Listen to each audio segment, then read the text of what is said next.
ঋণ কেলেঙ্কারি, খেলাপি, মুদ্রা পাচার সহ নানা অনিয়মে বাংলাদেশের ব্যাংকিং খাত প্রায় নড়বড়ে। এর মধ্যে 10টির অবস্থা আরও নাজুক। অন্তর্বর্তী সরকার ব্যাংক খাতকে তুলে আনার চেষ্টা করলেও 10 ব্যাংকে ডোবানোর নেপথ্যের নায়কেরা এখনও ধরাছোঁয়ার বাইরে। গ্রাহকের আমানত লুটে নেওয়া মূল হোতাদের পাশাপাশি এই অপকর্মের সহযোগী এমডি, ডিএমডি, ঋণ বিভাগের পরিদর্শন কর্মকর্তা, শাখা প্রধান ও নিয়ন্ত্রক সংস্থার রক্ষকরূপী ভক্ষকদের অনেকেই এখন জার্সি বদলে ফেলেছেন। তারা বাগাচ্ছেন পদোন্নতিও, অথচ ব্যাংকের দৈন্যদশার সুযোগে ব্যবসায়িক সুফল চলে যাচ্ছে পার্শ্ববর্তী দেশগুলোতে। কেন্দ্রীয় ব্যাংক সূত্র অনুসন্ধানে এসব তথ্য জানা গেছে। সম্প্রতি ব্যাংক খাতের অনিয়ম নিয়ে প্রতিবেদন দিয়েছে শ্বেতপত্র কমিটি। তাদের দেওয়া হিসাব অনুযায়ী গত 15 বছরে $240 বিলিয়ন বাংলাদেশ থেকে পাচার হয়েছে। কিন্তু যারা পাচার প্রক্রিয়ায় সহায়তা করেছে তাদের বিরুদ্ধে দৃশ্যমান কোনো ব্যবস্থা দেখা যাচ্ছে না। শুধু আইএফআইসি ব্যাংকের সাবেক চেয়ারম্যান সালমান এফ রহমানকে গ্রেপ্তার করা ছাড়া বাকিরা ধরাছোঁয়ার বাইরে। এখনো ব্যবস্থাপনা পরিচালক, উপব্যবস্থাপনা পরিচালক, সহকারী ব্যবস্থাপনা পরিচালক ও জিএম হিসেবে দায়িত্ব পালন করছেন ওই পাচারের সহযোগীরা। এমনকি ব্যাংক খাতের সবচেয়ে বেশি ক্ষতি হওয়ার সময় দায়িত্বরত সাবেক 3 গভর্নরের বিরুদ্ধেও কোনো আইনি পদক্ষেপ দেখা যায়নি। সীমাহীন অনিয়ম দুর্নীতির শিকার 10 ব্যাংকের ওপর গ্রাহকদের আস্থা কমে তলানিতে ঠেকেছে। চাহিদা মতো আমানত ফেরত দিতে পারছে না ব্যাংকগুলো।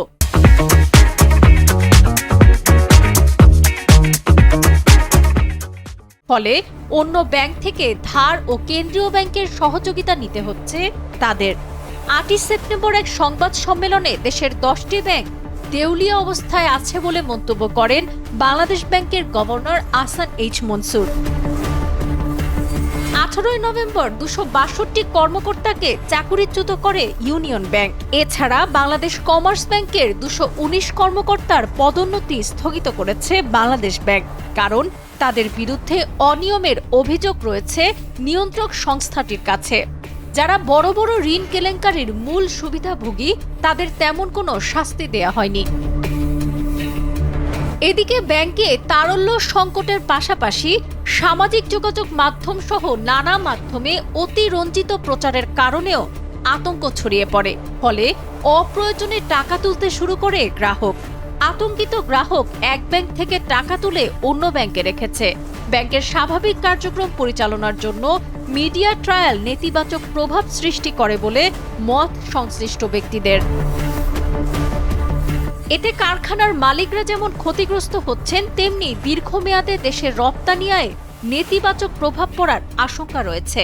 তথ্য বলছে বাংলাদেশের পণ্য রপ্তানির জন্য গুরুত্বপূর্ণ যুক্তরাষ্ট্রের বাজারে বাংলাদেশের তৈরি পোশাক রপ্তানিতে ভাটা পড়েছে। বিশ্লেষকরা বলছেন এসব কারণে রপ্তানি কমছে যুক্তরাষ্ট্রে। চলতি বছরের জানুয়ারি থেকে অক্টোবর পর্যন্ত দেশটিতে বাংলাদেশের পোশাক রপ্তানি কমেছে 3.33%। এর বিপরীতে ভারত, পাকিস্তান, ভিয়েতনাম ও কম্বোডিয়া থেকে পোশাক আমদানি উল্লেখযোগ্যভাবে বেড়েছে।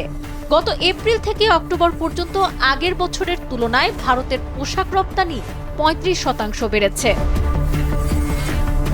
সাবরিনা কাজী, কালের কণ্ঠ।